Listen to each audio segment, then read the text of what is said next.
Part of, oh, that was quite loud. Welcome everyone to this evening's webinar. So this is part of the Wild About Devon new initiative, which is a network and place to discuss community action for wildlife, which is been set up by the Devon Local Nature Partnership. And we're basically doing a series of webinars. And so this evening we're going to be hearing from Pam Barrett about Be Buckfastleigh, and we'll also be hearing from Dave Smallshire about Wild Chudleigh. So we may as well just get straight into it. Can I just ask before we start that everyone has they're on mute, and after each talk we'll open it up for questions. So if you've got any questions, save them to the end and we can put them through to the speakers. We are obviously, as you probably just heard, recording the session, so I hope that's fine with everyone. And so, yeah, we'll just get into it. So, Pam, over to you. Hi, everyone. Nice to meet you all. I've got some slides, which I very rarely prepare, but I have today, so you're in luck. So I'm going to just start sharing my screen, which hopefully has worked.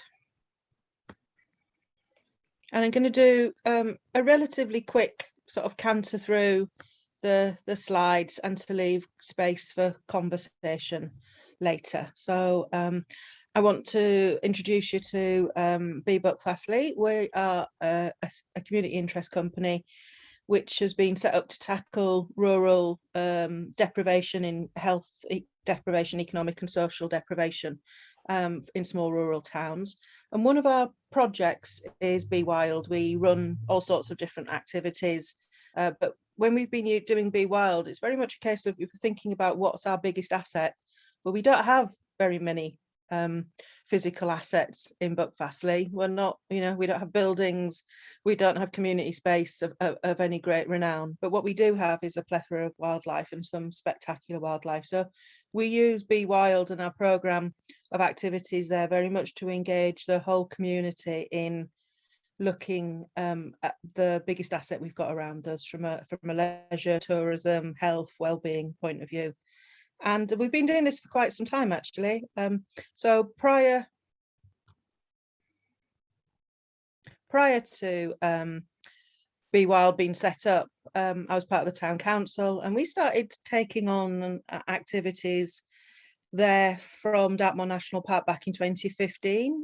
The Walking for Health groups, when they were first set up, but that was a pilot on Dartmoor.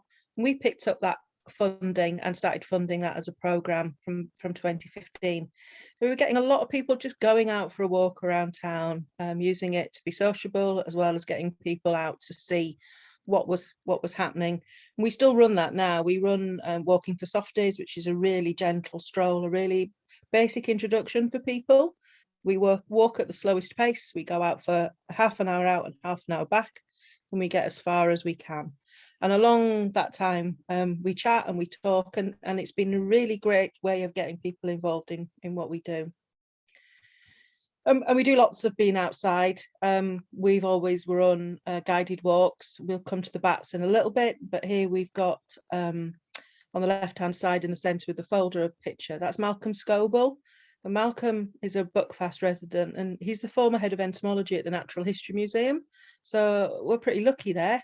So Malcolm will take people out and talk to them about various butterflies and insects and stuff. And on the other side is just a little bit of our Walking for Health group. And we do all sorts of things. We've done astronomy outside.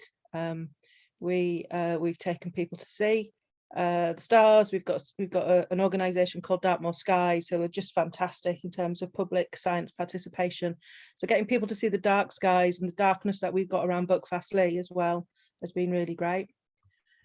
And we produce these wonderful guides. You'll see these popping up as we go through the slides. Again, the other person we're really lucky to have in Buckfastleigh is John Walters, and I don't know if you know him, but if you're lucky enough to know him, you know how wonderful he is.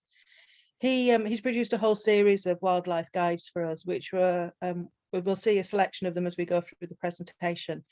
But it means we're able to create these lovely leaflets which we give away.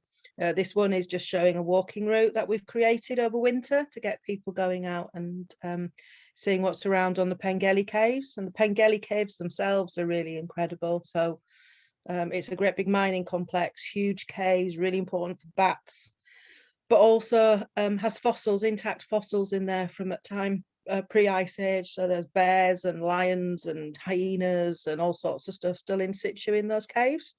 So well worth a visit. And you'd be surprised how many people in Buckfastleigh don't even know what's in there. So getting people to explore what's on their doorstep.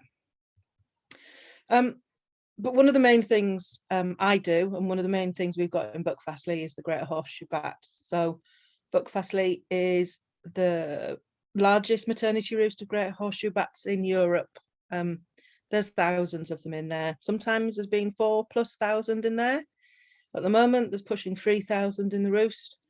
And luckily for me, right next to my house is where they emerge. So I've just sort of just stumbled into becoming a bit of a bat expert, really. And we were really pleased to get the Bat Friendly Community Award from the Devon Wildlife Trust. And we've been running citizen science projects. This set of images on the screen at the moment, we sent loads of people out with bat detectors and a little sheet for doing a survey. And over 2 or 3 years, we captured data about where the Greater Horseshoes are moving through the landscape. So the roost itself is really highly protected and well studied, but how the bats move out of that roost into the landscape has been much less well understood. So we set about capturing that. So around the hill, we stationed people over the years to count bats, to draw features. And we've come up with a really good explanation of how the bats use the landscape around the roost to get to their feeding grounds. And we then converted that data into artistic drawings. A lady called Becky Erickson drew these for us, showing some of the main routes the bats use to come out. We've had that made into cards, and we sent these invites to people who live along one of the main routes to try and encourage a bit more participation, encourage people to take notice of what was happening, but also to make sure their gardens weren't flooded with lights, to try and encourage them to use less pesticides and to actually just borrow a bat detector. We have bat detectors and we give them out to people all the time to go and see what's going on in their garden. So we've been really active in drawing up the data for where the bats go. So that's that one. We also, you'll see as we go through the slides, we really try and involve all aspects. So we run loads of kids arts projects and adults arts projects and crafts. So this is a colouring competition we've done on the bat days. And here's Buckfastleigh with our viewings. So during lockdown, we were able to take people out. Well, once lockdown had lifted a bit last year, taking people out to see the bats. We do regular walks 2, 3, 4 times a week. And here's little Eva with her bat drawing. She's an absolute bat fanatic, and her cuddly bat outside my shop. The other thing we've been able to do, and again, another one of John's fantastic guides here with birds. So we've done bird box building on the right. I think we made something like 80 or 90 bird boxes just before lockdown started last year. It was one of the last activities we did, and we had kids with real drills and nails and screws, and they made 2 bird boxes each, one for themselves to take home and one for the community to go up. And we worked with a man called Robbie who put a lot of these boxes up for us, and he told us, I think I'm right in saying, something like 80 flycatchers hatched from the boxes that we put up around Buckfastleigh. So a huge number of hatchlings came out. And we also, I gave out these bird feeders and seed balls for people with the guide. You'd think I was handing out crown jewels, the way people were so pleased to get those. They couldn't believe that there was a free bird feeder. I think they're like, I don't know, £1.50 each or something, but it got the whole town crazy about the birds that were around. We had a really great response to that. One of the big things we've been able to do is our swifts. I think like lots of Devon towns, we have a really healthy, well, healthy is probably not the right, but we still have a significant swift population. And for the past 2 or 3 years, we've been running a swift celebration to welcome them back. And again, we've got a beautiful guide here from John about the difference between the different swifts, swallows and house martins.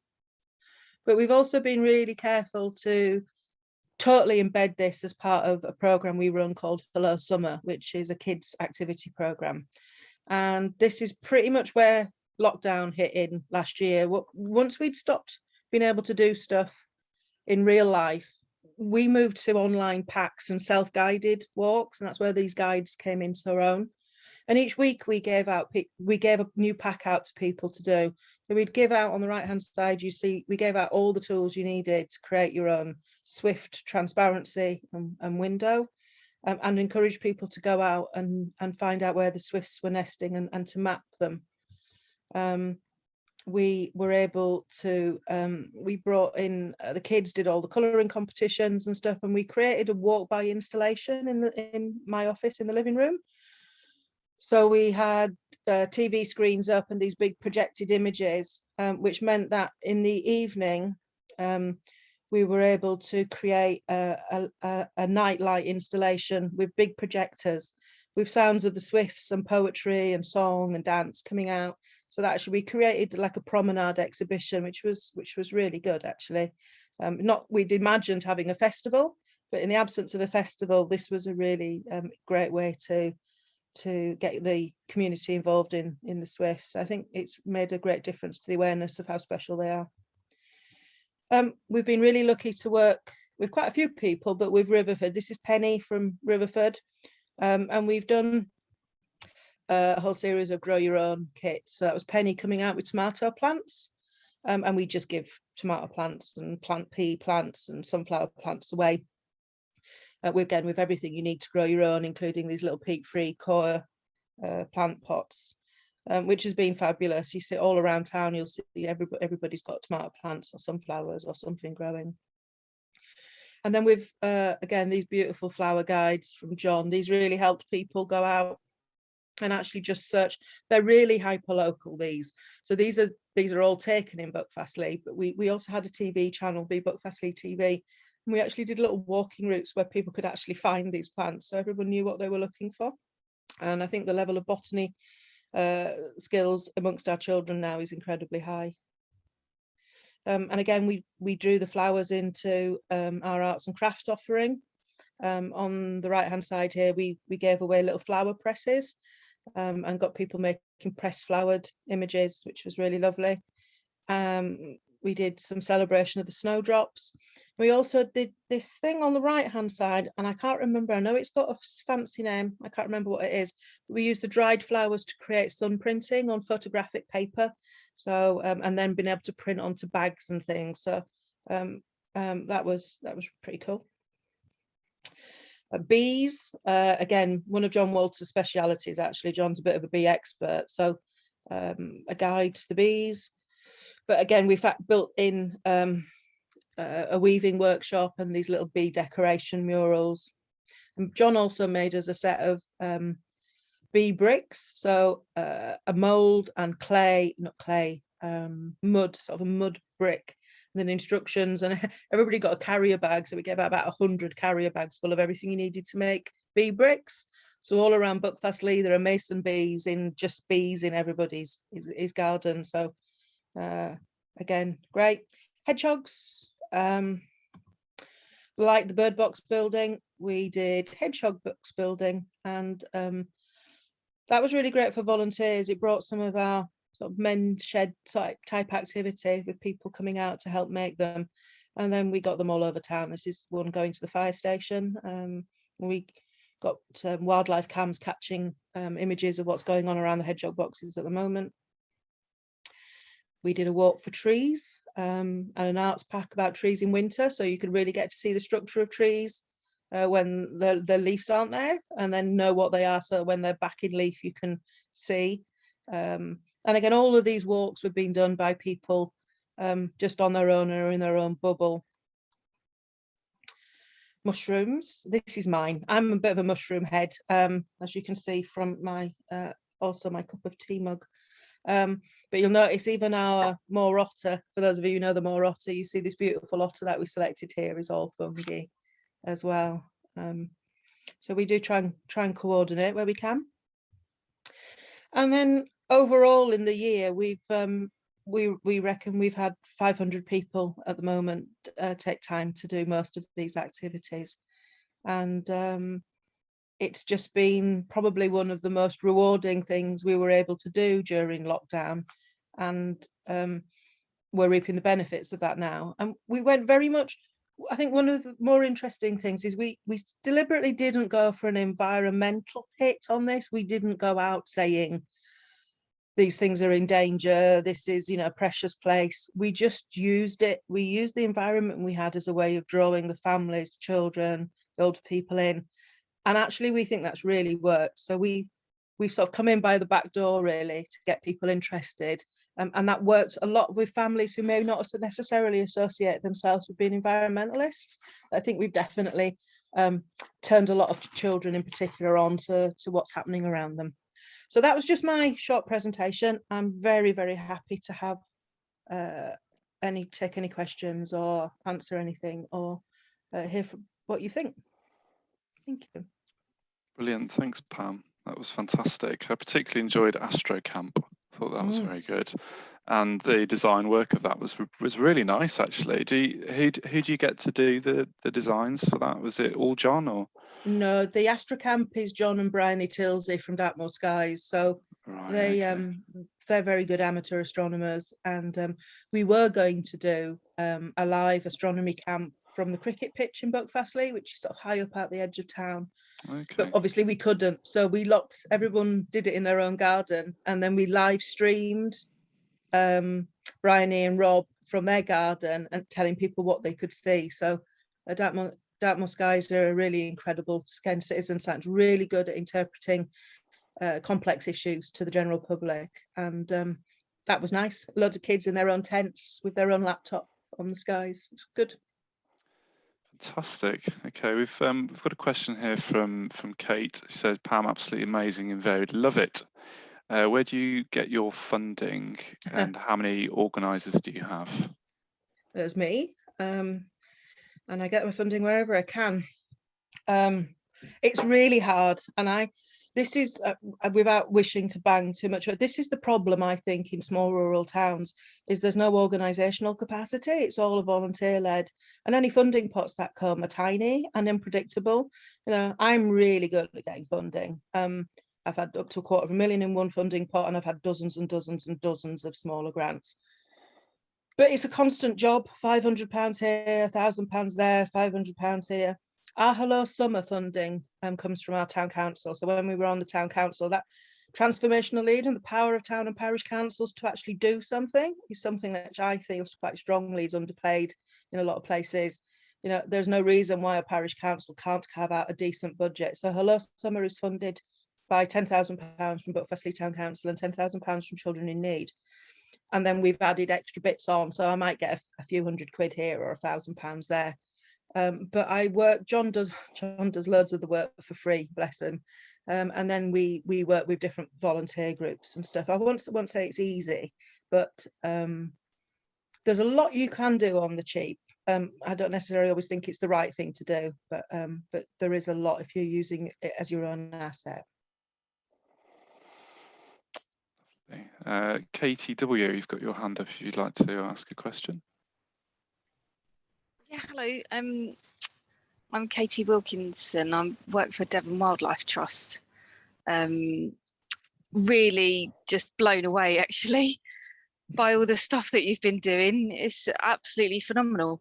And I really love the fact that, like you said at the end there, that you've come in at the back door, you haven't, thrown loads of stats and, this species in decline and sort of doom and gloom about it. You've come in almost silently and, like you say, just use what's there, nature's there on their doorstep, and you've just, engaged people in it. And I love all the art stuff, absolutely brilliant. I just wondered if you've done, and I know this is probably a big ask, but have you done any evaluation? Like, have you done any questionnaires or anything like that for people? Yeah, we have.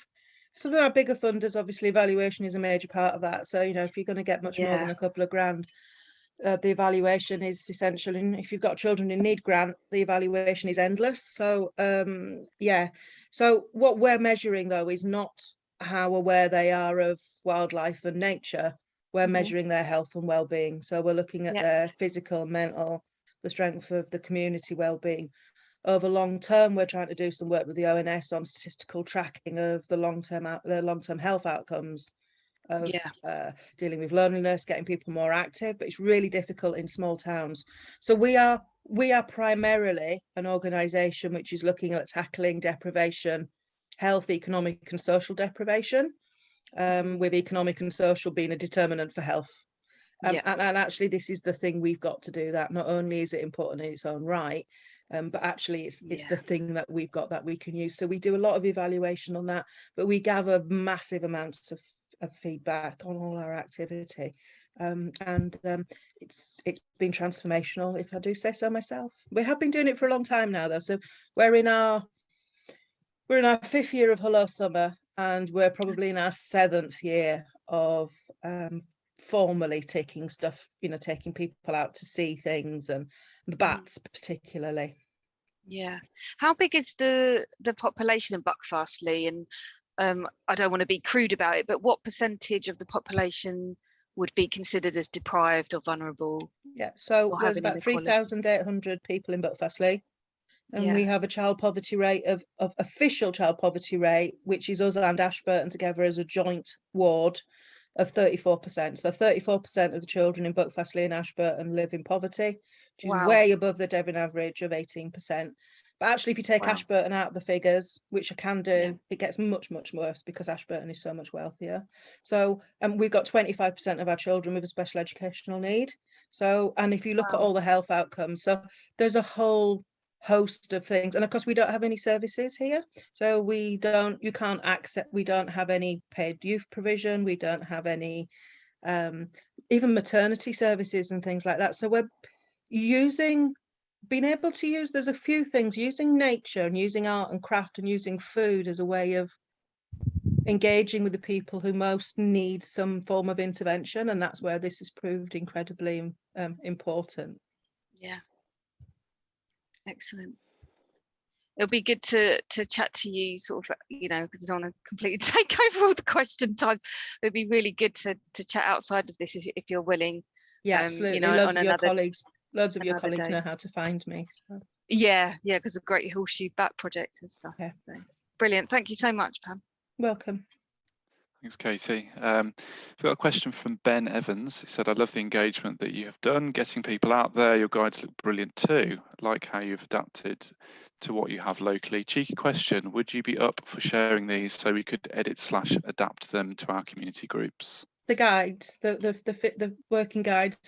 So. What we've been doing with those is, so these are sort of John Walter's design and stuff, and either he's done them for free on the whole. What I don't think the design we would share for adaptation. We'd be very welcome to have some of them. What I tend to do to people is to say, you can come and get some, or I'll send you some. And it can, a donation would be nice because it does cost us. But I don't really care what size the donation is. Some people are giving me 50 quid, some people are giving me a £5. I don't really mind. So if you want some, I'm very happy to send you some, or for you to come and get some. We've got 14, I think, now, 14 different guides. Well, yeah, Pam, it's me. Sorry, I might as well speak as well if I can. Am I off mute now and everything? Yeah. Oh no, I know it's got Buckfastleigh in it, so I was just thinking, for our environment group, save us having doing the, it's always about reducing effort and time and stuff. So I was just wondering if there's something we can adapt. By just taking the, we'd have to take the Buckfastleigh bit off, put Broadcliffe on, and but you know what I mean. It's just sharing stuff that way. I think two things on that. Well, a few things. One is the design is done in a professional format, so it's a case of reworking the whole thing. And I guess I think there's a little bit, if that we put all the work into making them, I'd quite like them to have Be Buckfastleigh on them. You'd be very welcome to have them. But they're also very specifically local to here. I don't know. There'll be a lot of crossover too. So you'd be very welcome to some of them. Cool. Thank you. And amazing work as well, by the way. And your commitment and passion and everything for doing it for that long as well, and everything you're doing, keeping it going. Brilliant. Thank you. Brilliant. Any other questions from anyone before we move on? Any at all? No. Okay, brilliant. I guess we'll move on to Dave. Dave's going to be talking about Wild Chudleigh and all the fantastic community wildlife action that he's been leading over there. So I'll pass you over to Dave. Thank you, Mike. Good evening, everyone. Wow, what an act to follow. I've been thinking about how Chudleigh compares with Buckfastleigh. I moved here over 30 years ago now, and John Walters was living here in Chudleigh then. What a loss to Chudleigh, eh? Oh dear. I'm also thinking maybe I should be moving to Buckfastleigh. Anyway, no, I love Chudleigh. Okay, I'm going to start my presentation. Chudleigh is a bigger town than Buckfastleigh. We're around 5,000 people, a little bit more of a commuter town, I suppose, servicing Exeter particularly. And we've grown a lot and we've lost a lot because of that over the years in perhaps less educated times. If you want to see a bit more of my presentation, you can minimize the little thumbnail videos if you've got them on the right-hand side of your screen. If you want to take those off, if you hover over the top of them, you'll find a black bar and a minus sign at the left-hand side. And if you click that, it'll just tell you who's talking, which hopefully is going to be me most of the time. Okay, so Chudleigh Wild, not Wild Chudleigh, Mike, but Chudleigh Wild, we formed getting on for 6 years ago now, so we're not quite as old as Be Buckfastleigh. We were basically a bunch of people interested in wildlife, so we have some similarities and some differences to Be Buckfastleigh. From this year, I've taken on the chair. My wife, Sue, has been the secretary for a while, and she produces every couple of months a really nice newsletter for our members. That's not good. Why am I not working? Sorry, I'm going to have to play around with this again.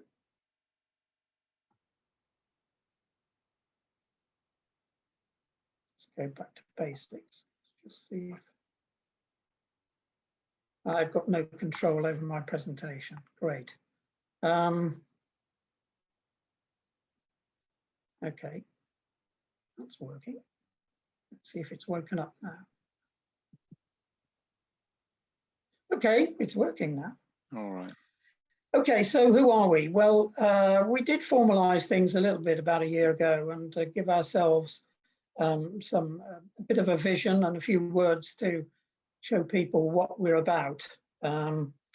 We are perhaps a lot about raising awareness in the community, but we do want to identify important wildlife and to help people to safeguard that wildlife.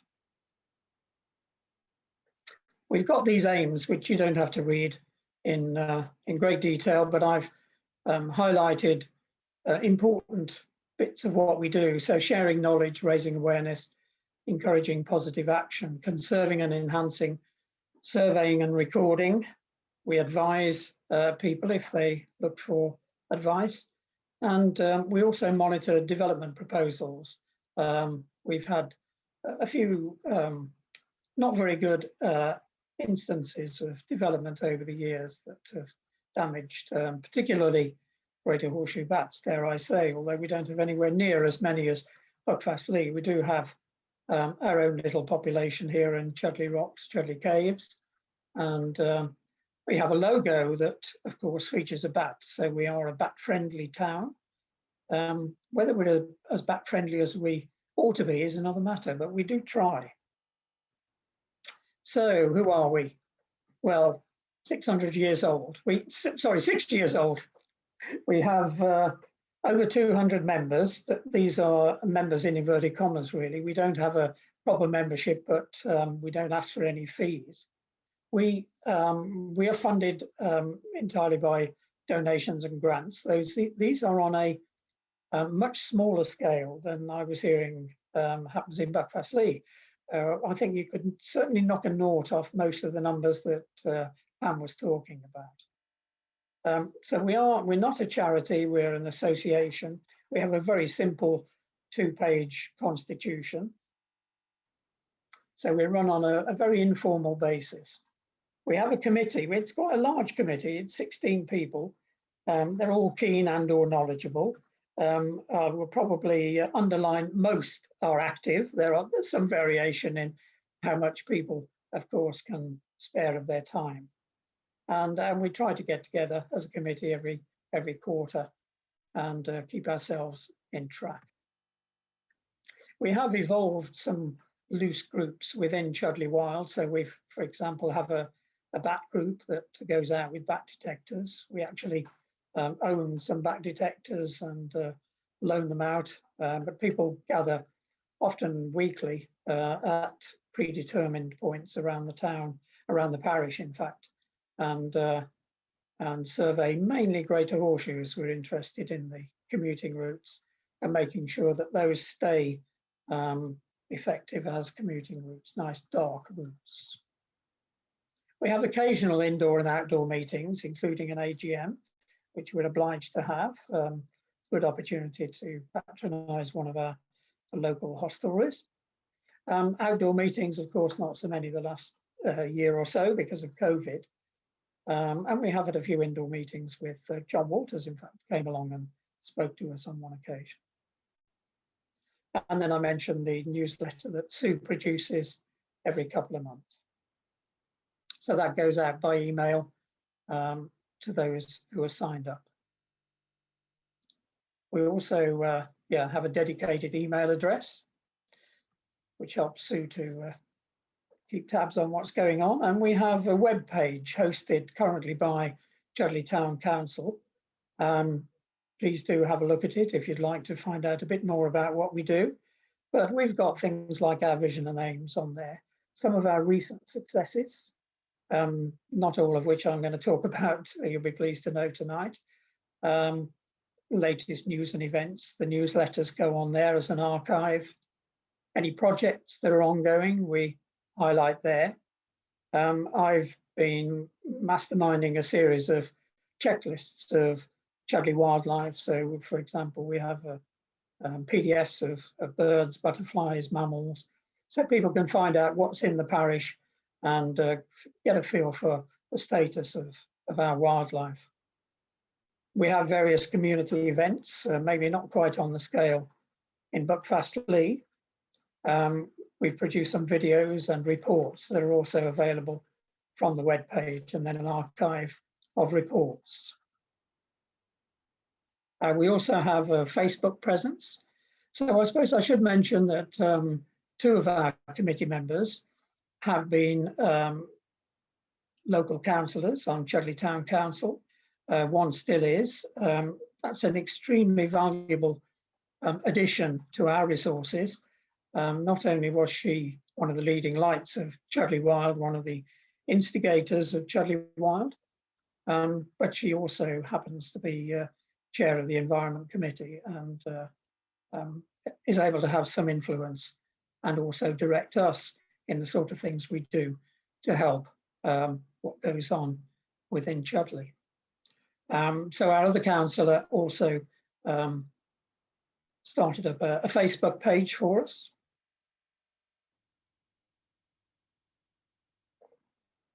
So there's a few examples of what we've been doing lately. We've had our nature walks and talks. We produced a bat garden, which has a bat seat. It's a carved piece of tree trunk in the form of a Greater Horseshoe Bat, and a garden with nectar providing plants that are good for moths and therefore good for bats. We've put some swift boxes up, and we've had regular Swift Watch evenings, timed to coincide with the National Swift Week. We've managed some grass verges to increase floral diversity and, of course, in turn then insects. And on the right, you can see a picture of Lawn Drive with some nectar and pollen-rich flower beds surrounded by grass. And we've been managing the grass, taking the cuttings away and composting them, and introducing species, particularly yellow rattle, to try and weaken the grass growth. And that's looking very good. We're 2 years into doing this, and already we're seeing benefits from that. So we planted some trees in public open spaces, native bulbs, daffodils, and insect-friendly plants. Tomorrow evening, and again in a fortnight's time, we're going to be having our community bat evenings that my wife masterminds.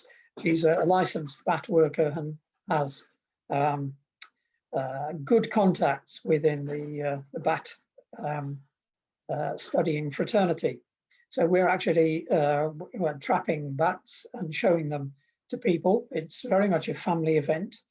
We also have some small mammal traps out, and we'll be emptying those, taking the kids around, finding out what we've caught in the bat fields. Now, the bat fields are land that was gifted to Chudleigh and onwards to Devon Wildlife Trust to manage for greater horseshoe bats. So they're cattle grazed with no ivermectin use. So the droppings should be good for dung beetles, which support the greater horseshoe bats. As I mentioned earlier, our bat group goes out and monitors bat flyways. We have had a big input into the neighbourhood development plan. And one final thing I'll mention, this is by no means exhaustive, I hasten to add, but this year we've been running a Gardening for Wildlife initiative. So basically we were asking people to spare a bit of their garden and do things that would create, in effect, a patchwork across Chudleigh, a community nature reserve. And Sue has been busy designing and painting these signs that you can see.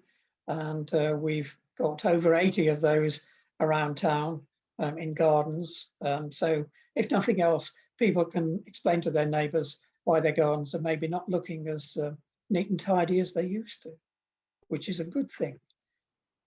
We have mail dropped through every house in Chudleigh a leaflet asking them to join in this initiative. And on the back of that card were some things that you might like to do for wildlife. So we asked people to select, here's 4 at random, 4 things at least to do in their garden, and then let us know, and they can have a free sign in return. And that's been amazingly popular. And as I say, we're getting on for 100 people have gone in for that. So that's been really successful. I think that's probably all I'm going to say. Oh no, yes, there's the outcomes. It's highlighted to people who are already doing good things that they were doing the right things. They've also been keen to spread the word as well. We've given advice, we've provided leaflets available via our webpage. We focused people on gardens during lockdown, of course, which for many people, if they were lucky enough to have a garden, has been an absolute godsend for them. We've encouraged children to get involved as well in these little gardening things they can do. We certainly whetted people's appetites to learn more. We've had a lot of interest raised as a result of it and got into contact with quite a lot more people around the town. And then as we yesterday put the finishing touches to what may become something of a community pond. I've got to mention ponds, but we had a lady who had quite a large garden without a pond. Not a good thing to have. You must have a pond if you've got room for one. So with a little bit of persuasion, she now has a fabulous pond. It's going to be fabulous in years to come.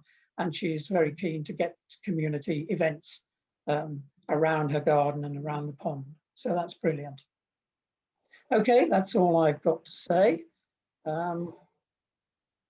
If anyone wants to quiz me on anything, I'm happy to go. Brilliant, thanks, Dave. Yes, any questions? If anyone wants to raise their hand and then can ask a question or two, if they like.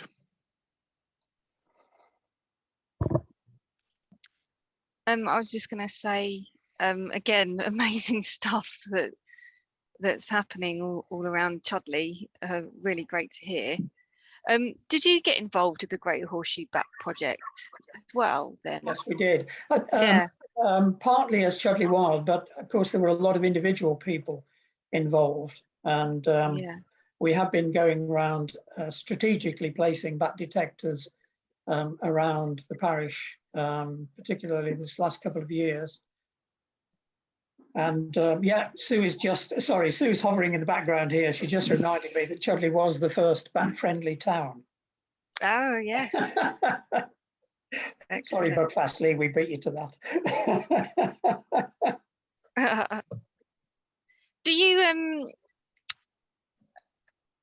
Do you sort of do any training for people or anything like that, you know, for your community in terms of sort of wildlife gardening or anything like that? Yes, very informally and often one-to-one. Oh, okay. And because it's been slightly difficult. We have one of our informal groups is a bat group, and we've had a training event, an online training event for them, and we're about to do some face-to-face stuff now, teaching people how to use and interpret the results from their bat detection equipment. Brilliant. And yes, we've also been monitoring. Mike mentioned earlier to me that he'd been down to our orchid verge at Harkham off the A38, and that's been monitored locally for about 20 years, I think now. And Chudleigh Wild members count the orchids, so we literally do walk it systematically every year and count the number of flowering spikes. And we've taught other people about orchids, and then the adjacent holiday park, we've educated them as well and provided them with a poster to be used for people staying there, so they know what they're looking at. Do you send the records to the Biological Records Centre then? We will be. It's there've been some debate. So Chudleigh Wild Chudleigh is in Teignbridge. Teignbridge, as you may or may not know, over the last year or so, has developed a system of wildlife wardens through Action on Climate in Teignbridge. And one of our committee members, Audrey Compton, has led the way on getting, we now have well over 50 wildlife wardens around the parishes of Teignbridge. So what we've been doing, as well as helping train the wardens, I was going to mention that we've done some formal training events for wildlife wardens. So that's a way of cascading detailed information to people who can go on then to train others, I suppose, raise awareness within their parishes. Did I answer your question, or have I? Yeah, no, that's right. Yeah, I'm talking to Audrey actually next week and Flavio. Okay. But I may well get in touch with you as well, Dave, in the coming weeks. Okay. Thank you. Ben. Yeah, Dave, I'm like, wow, again, that's brilliant, all the stuff you're doing there. And there's so many things I'd love to talk to you about. I guess one of them, thinking about your connection with your community and the contacts that you have there sound pretty impressive. You said you got 16 on your committee, and 2 of those are from your town council, so they sound really supportive and on board with everything you're doing as well. Is that something that's taken time to develop and grow? Actually, the town council involvement came right from the start, because as I was saying, one of our founder members, as it were, was a town councillor, and has been a leading light and driven us for most of the last 5 years, to be honest. As with all of these things, a whole lot depends on a small number of individuals, and getting to know the people in your area is absolutely crucial to that. And unfortunately, this last year or so has made it rather difficult to get to know people, perhaps in a better way, and a quicker way, and an easier way. But soon, maybe we'll be better able to get people together. I used to, before Chudleigh Wild came, our town had a magazine that was hard copy and is now electronic, but goes out every month or two. And I used to write a little article in that, and people said, how about taking us on some guided walks? So we started doing guided walks, and that was great because I got to know people. I will confess, I've lived in Chudleigh for over 30 years, but a fair proportion of that, I was a commuter. I slept here, and didn't know all that many people around town. If one thing COVID has done, it's made me appreciate my parish hugely more than I ever did before. Yeah, definitely. I definitely empathise with that. And seeing people around more, it's been nice. And actually, it's a bit depressing at the moment because you're seeing them less and less. But and getting back in cars. But yeah, it's great. Mm. Brilliant. Thanks, Ben. A question for me, if that's all right, Dave. Yeah. What advice would you offer for anybody who's sort of thinking of setting up maybe a community group or an association like you've done sort of from the outset? What sort of things, what advice would you offer that's as key things to get in place if they wanted to sort of, set something up? Okay, you froze on me at the key point in your... It's interesting. I was trying to think earlier on today how we first got together as Chudleigh Wild, and we actually started off. I'm going to go off at a slight tangent. We started off as Chudbag. We started off as the Chudleigh Biodiversity Advisory Group. So it was a bit highfalutin, but I loved the acronym. I love the abbreviation. And on my computer, we're still Chudbag, I'm afraid. I'm dread to think what our logo would have looked like. Anyway, we all knew each other at the time. We all know each other a hell of a lot better now than we used to. But I think it was through personal contacts and knowing who knows, you know someone who knows someone else. And I think it just needed a catalyst to, I think it was probably an email around a select number of key people and talk very informally about what we might do and how we might do it. And I think we fumbled a little bit over the first year or two and have become rather more formalized sort of over the years and have grown from strength to strength, I think. We still have ambitions way beyond our capabilities. There's always more one would like to do. We're not, I mentioned right at the beginning, we're not a very financially, sorry, Sue's writing me a little note here that I've got to say. Okay. We now have over 100 people doing gardening for wildlife. It's raised our membership by over 100, the Gardening for Wildlife has. Sorry, she should come and talk to you, really. Anyway. Get Sue on. Yeah, she should be here. She's hovering in the background. Come and say hello. I'm not being shy, honestly. She's very busy getting ready for tomorrow's bat night. Yeah. Yeah, we're going to have a busy day tomorrow. I was just trying to point out that the Gardening for Wildlife project took over much better than we thought it would. And we probably had maybe 80 people on our mailing list who'd asked for the newsletter, and that's risen to 200. And most of that has been as a result of having a project which has brought people in. So I think having a project of some sort that you can sell to the community will then get them interested in everything you're doing. Yeah, and it was a very easy one to do because everybody was stuck at home. In the spring, they were thinking about what they might put in their gardens that they were spending an awful lot of time in. So it was very easy to sell. Yeah. I was going to say that we never had very much money in the bank. We have had specific appeals like to buy Swift nest boxes. We have some money, we think, coming from the co-op for a specific project from the Chudleigh co-op coming through later this year. But we this year organised the Open Gardens event as part of what would normally be Chudfest, which didn't happen in the main this year because of COVID. And as a result of organising that, for the first time, we had, rather than all formal gardens, we had quite a lot of wildlife gardens represented. And we raised a lot of money from it. So our bank balance now is into 4 figures for the first time ever.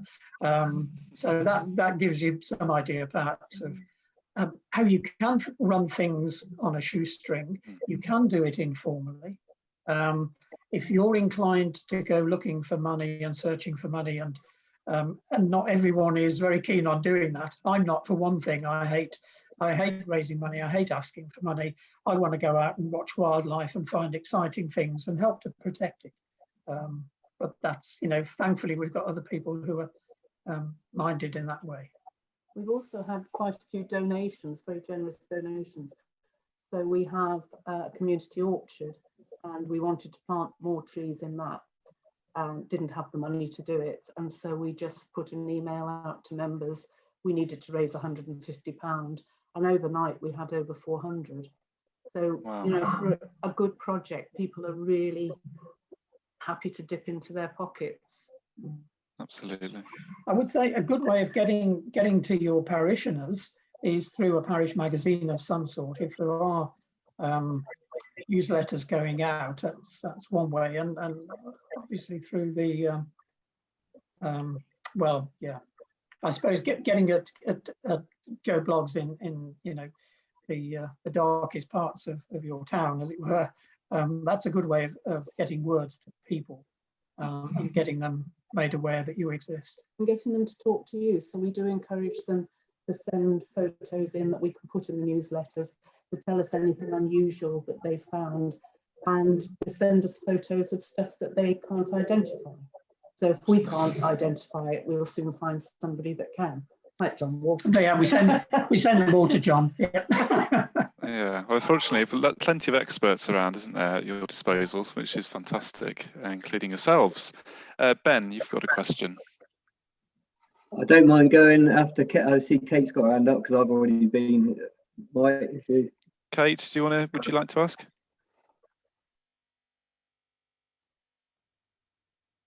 Sorry, it took me a moment to unmute. Yeah, can I just ask you, Dave, that option list where people choose four things, where did you get that list from? We stole it from the Devon Wildlife Trust, I think. Yes. They have a project in Exeter, which Yeah. I found on their website, and these were their list of criteria for that project. And we looked at it and thought they were fantastic, but a step too far for Chudleigh. So we decided to print all the criteria and ask them to choose one from each column. Yeah. I mean, most people have done all of them, but for people who are just starting out thinking about it, then one from each column was enough. Yeah, I thought I saw it somewhere before, but I thought, well, I think that will work for us. Actually, I'm in Bishop. Well, we're Sustainable Bishop, so and that we've got our festival is starting in September. It is something that I can just push out at the festival, and it will just get that little bit off the ground. So that's great, and I can look for that on the. I thought I'd say, yeah, that's lovely, and I love that system where people sort of earn the sign, because we're going to do signs sort of in amongst the parish, what the parish is doing as a council, but for residents as well. I like that. Yeah, brilliant. Thank you. Ben? Mine was on the same thing. I was looking to beg, borrow, and steal again. So I was saying, "Oh wait, where's that? And could I nick a copy of that?" Oh, that's what I'm going to be on here for, isn't it? Crikey! But no, and it does make me wonder, actually, Mike, whether there's anything in terms of how we can work together. So we've mentioned about funding. So like a resource pack or something, it might already be in existence, but things as we come across sources of funding, whether we can add like to a list so that others can see, then it opens other people's eyes, I suppose, in terms of where they're getting the funding from. And then other things like that, where we can share resources that are available for beg, borrowing and stealing and sharing and stuff. If there's, I don't know if we've got any site or something where we can do that. Yeah, that's actually what we're working on at the moment. So part of this big Wild About Devon initiative that we've started really is to try and pull all of that together. So obviously there's all this fantastic work going on in Devon anyway, and this evening you've seen 2 fantastic examples, but we want more of that happening. So we're trying to signpost to all the existing stuff that's out there, whether it's habitat management guidance or resources or just advice on how to get funding, how to set up a community group or a project. And so if you go on the Devon Local Nature Partnership website, it's still a work in progress, and go to the community area, there'll be I think there's a bit on Wild About Devon. It will take you through to the community toolkit, and there's loads and loads of pages on there, which hopefully should help answer some of your questions and give you a helping hand. But if you have a look on there and you find there's stuff that's missing, or you think, oh, actually I'd like a bit more guidance on this, then we're happy to sort of try and fill the gaps and that sort of stuff. But really it's all about signposting to what's already going on. We're not trying to reinvent the wheel. But yeah, funding is a really key thing, I think, because for a lot of people it's daunting, isn't it? And people want to take action, but it's tricky to know where to start. Can I say something on funding? Because I'm really passionate about it. So here in Buckfastleigh, we raised our council tax to do this, and we raised our council tax by 97%. So if we're in a poor place, but a 97% rise in council tax in Buckfastleigh meant that the richer households at Bandy and above went from paying £1 per week per household to £1.97 a week per household. And I feel really strongly, if you're living in a rich place, like you said, where people can put their hands in their pockets and fund stuff, then actually if your community supports it, they should be supporting your council to bring that funding in. The funding pots that exist that come out of charitable donations are looking at, so there's not that many environmental charity pots. The fundings that I'm going into for deprivation, they're for dealing with people with economic, social and health disadvantage. That's where the funding pots come from. But if you're lucky enough to live in a rich place, tap rich people. And the best way of tapping your rich people is by getting those projects supported by your council. Your council can easily bring in 20, 30, 40, 50, £100,000 to do this sort of stuff. It costs pennies per week. It's like 5 pence per week per household. Don't let your local tax system be avoid as a reliable source of funding and consistently seek to take funding out of the charitable funding. If you're in a wealthy area, pay for it. Would be my advice. Yeah. Great, thanks, Pam. And obviously I'd go beyond that. If your parish council don't support what your community is doing, then obviously change your parish council, would be my other advice. There you go.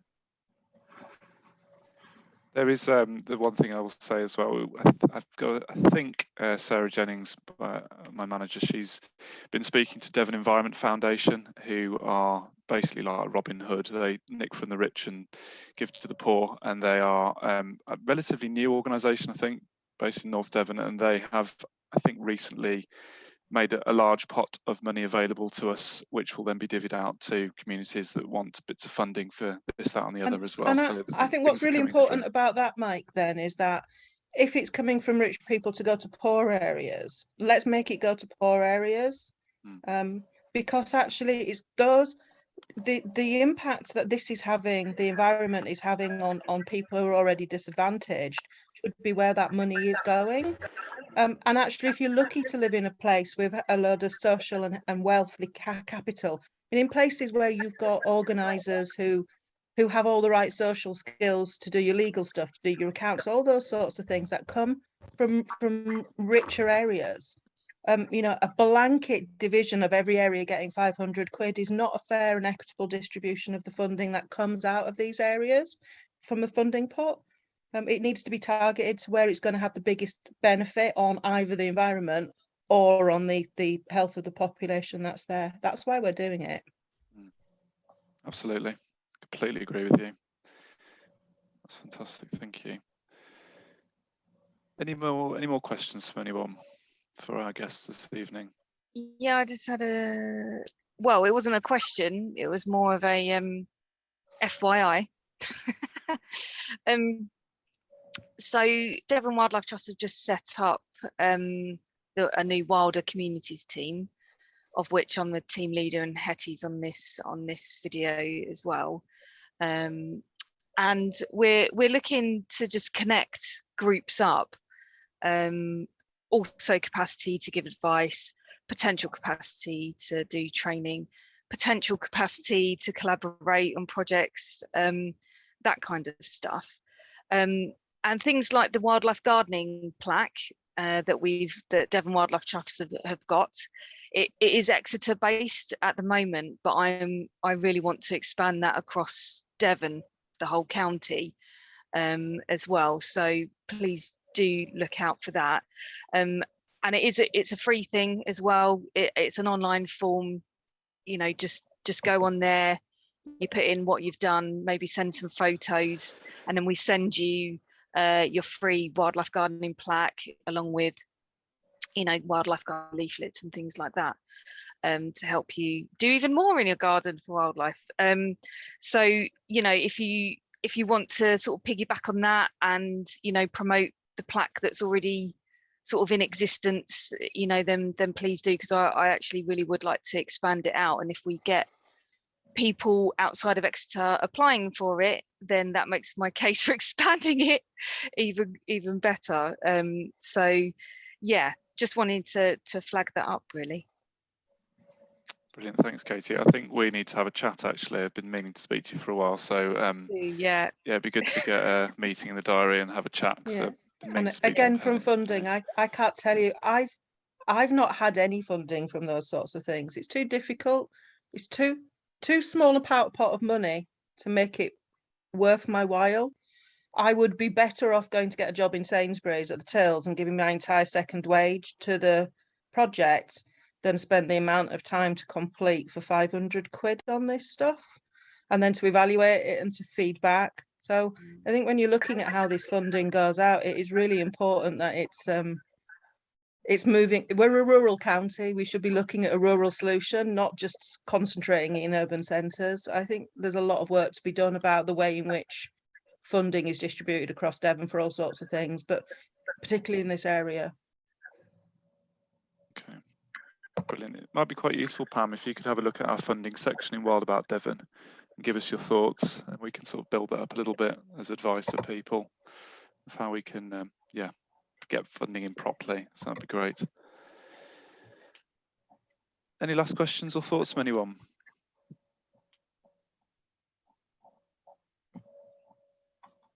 No. Yeah, I've just got one then. Go on. Go on. It's just actually I need to speak to you, Mike, as well. So I work for the Environment Agency, and one of the things I'm keen to do, so it's a national organisation, I'm keen to promote what we do as community, what we have been doing in Devon in terms of our community groups within the Environment Agency, to get other people involved. People are doing stuff in the Environment Agency. We're passionate about the environment. We want to do stuff outside of our day jobs. We'll do it on top of our day jobs, like we're all doing as volunteers.